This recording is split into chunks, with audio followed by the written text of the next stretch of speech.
Welcome to the official catch-up. Today we have Neil Hastings, the Gala Fairydean Rovers manager. How are you doing, Neil? I'm good. Good, thanks. Yourself? Yeah, brilliant.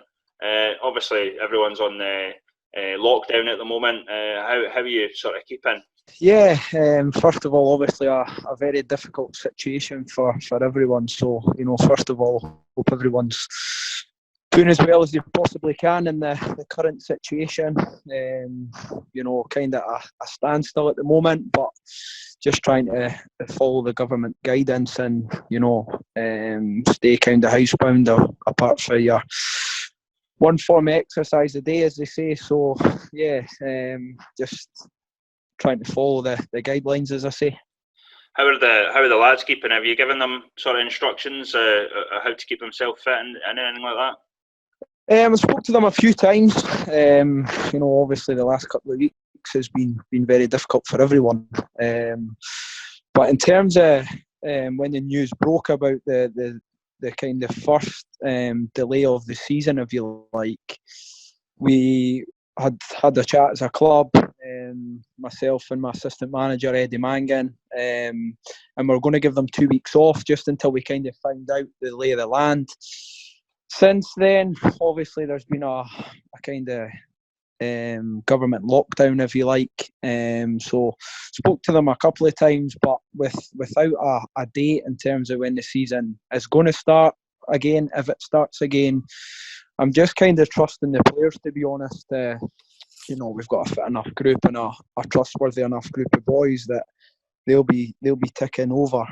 So yeah, I've spoken to them a couple of times, but in terms of actually requiring them or asking them to do anything, not really, to be honest with you. Yeah. And to be honest with you, Neil, obviously this is the first time I've spoke to you in person, but I did worry for Gala a wee bit at the start of the season when you came in, because there was a lot of changes going on, even all throughout the club, higher up in the board and chairman and stuff. And I thought Dean Shank's done a fantastic job. I have to say that, and I was a wee bit worried, but obviously you've had pedigree before, involved in Hearts and Livingston at youth level and first team level, and then you were the assistant manager at Cownbeef and Berwick Rangers. But what is it that sort of attracted you to Gala? Well, I worked with John Collins during my time at Livingston, so I've kind of always kept in touch with people that I've worked with previously, and after leaving Berwick at the tail end of last season, I got a call for John one day, just kind of asking what my plans were for the next again season, and just if I'd be interested in meeting up to have a chat about the potential of joining Gala. So from there, I met with John and the chairman Ryan. Obviously things happened quite quickly, and for getting the job to then finding out that was a group of players who had committed to stay at the club, with the news of a change in management staff. They then decided, or the majority then decided, to move on, which is, that's football. It's absolutely fine, and I completely understand that. So it was very, very quickly from taking the job on to then trying to assemble a squad that were able to compete in the Lowland League. A very, very difficult league at the best of times, but with the finances that a lot of the clubs have put in over the last couple of years, we were under no illusions it was going to be even more difficult. And then you add into the equation that the club had a very positive season in terms of league position and points total the season before. So things happened very, very quickly, and I always believe in myself, but we always believed in the group of players that we assembled, and believed as a squad and a club that we would be more than capable to compete in the league this year. Yeah, Neil, and it was nothing against you guys, obviously, coming in, but as I mentioned, I was, I'm pally with Dean. We'll probably speak with him, soon. So, but yeah, I did think, I did worry, I would say, more than anything. But you've brought in some players, guys like Xander Murray's done a job for you, Lewis Grant, Gareth Rogers been a great signing, and yeah, you guys have, from what I've seen, I've saw you a couple of times this season. Unfortunately, not as much as I would like, but I thought you were very impressive against likes of Kelly at the Netherdale. Yeah, we try to compete in every game possible. In my honest opinion, there's maybe 3 or 4 leagues within the one league, and we know exactly where we are as a club. But yeah, listen, as a football manager or as a football coaching staff, you live and die by your recruitment, and we recruited a lot of players that we had worked with before, players that we knew what we were going to get, which was really, really important for us. It's my first managerial job, and I had to get players in that I knew, as I say, what they could bring to the table. And changing a lot of players from last year to this year, it was going to take a little bit of time, and we had to get down to work on the training pitch to try and implement the philosophy and the style that I believe in.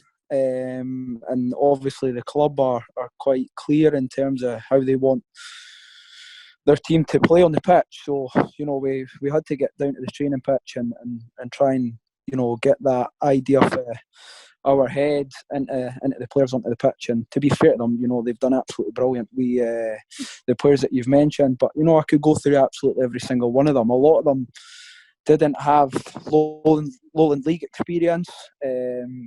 So young players who were coming into a little bit the unknown was probably a good thing, because it's a challenge that they've met head on. So yeah, absolutely delighted with how the boys have grasped the way that we want to play, but there's still a lot of work still to be done for this season, but also building and moving forward.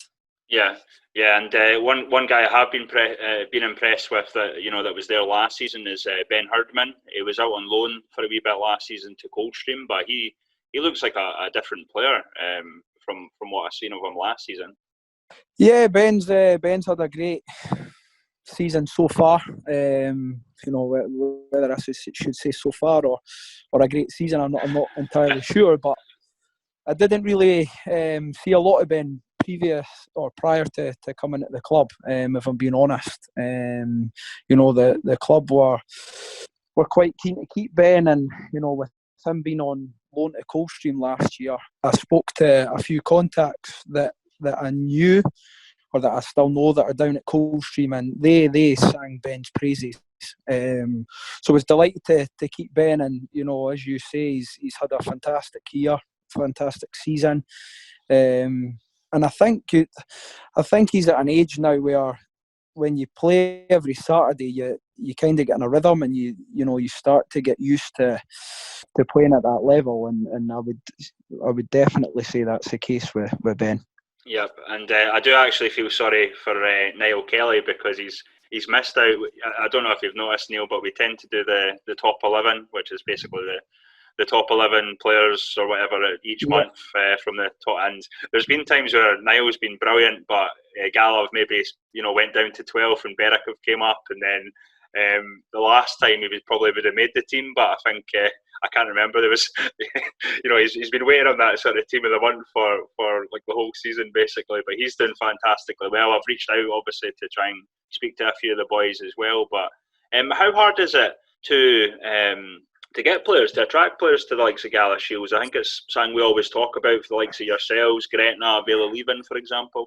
Yeah, firstly, talking to Niall, he's been fantastic.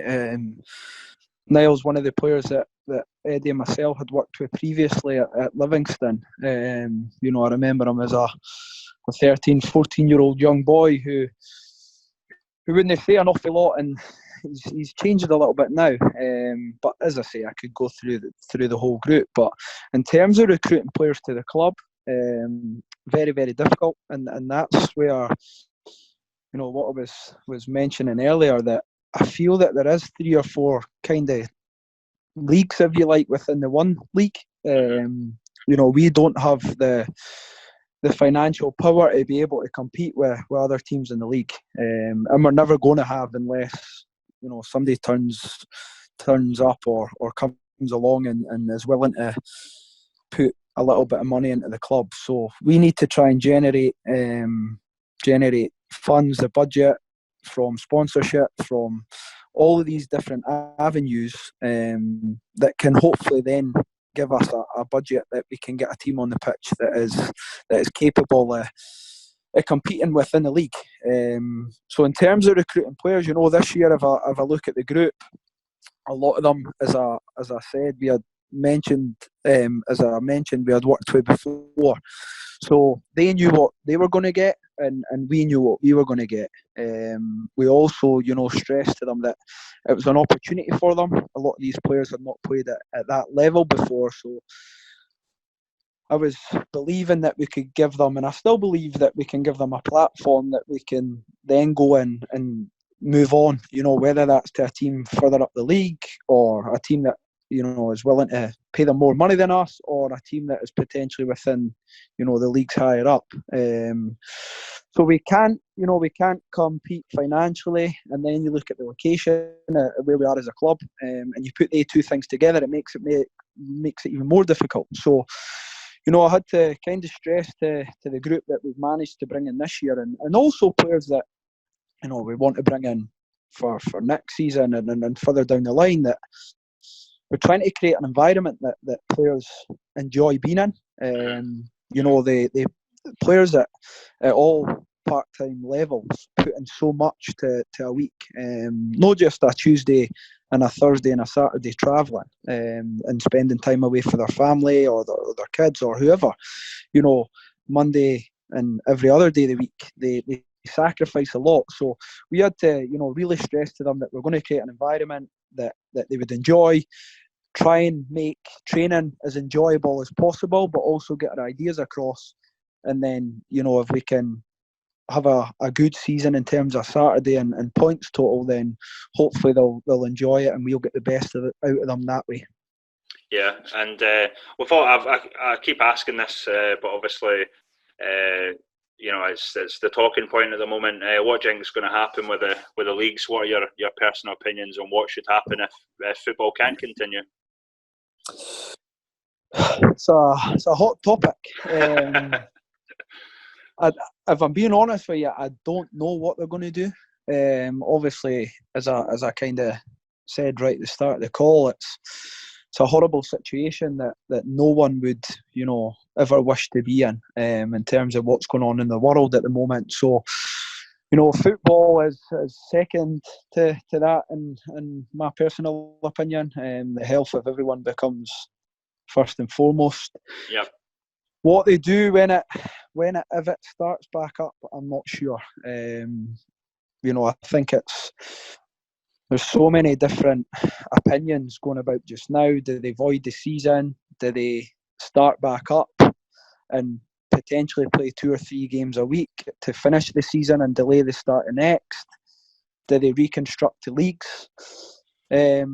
What I will say is that whatever they decide to do, there's going to be a group of clubs that will not be happy with outcome, which I think, if you're sitting at the top of any league just now, so Kelty are obviously at the top of our league at the moment, and Bo'ness are top of the league below. If you're sitting at the top of the league, you either want the season to finish, to hopefully then achieve what you've kind of put in over the course of the season to get in terms of promotion and winning the title. If you're floating about round the bottom or sitting in bottom or the relegation spot, you probably want the season to finish to get yourself out of it, or you want it to be kind of null and void, or whatever you want to call it. I just think it's a very, very difficult situation. Everyone's going to have a different opinion, but we would be, me personally, I would quite like the season to finish. I think that then gives everyone an opportunity to get themselves out of the situation that they're in, or at the other end win the league and get promoted. The difficult thing of that is nobody knows how long this current situation is going to last, which makes it difficult for players to train to get back up to a level where they're then ready to play maybe 2 or 3 games a week, or how it then impacts in during the summer and people's holidays and then into next season. So personally, I would like the season to be finished, because I would like us to try and get as many points on the board as we possibly can down at Gala this year. Yeah, and you obviously mentioned the impact it might have going into the next season. Is there a danger of maybe guys that haven't re-signed going to other clubs and obviously affecting the guys that you're trying to bring in, sort of thing? Yeah, definitely. How that, I suppose that's the next question.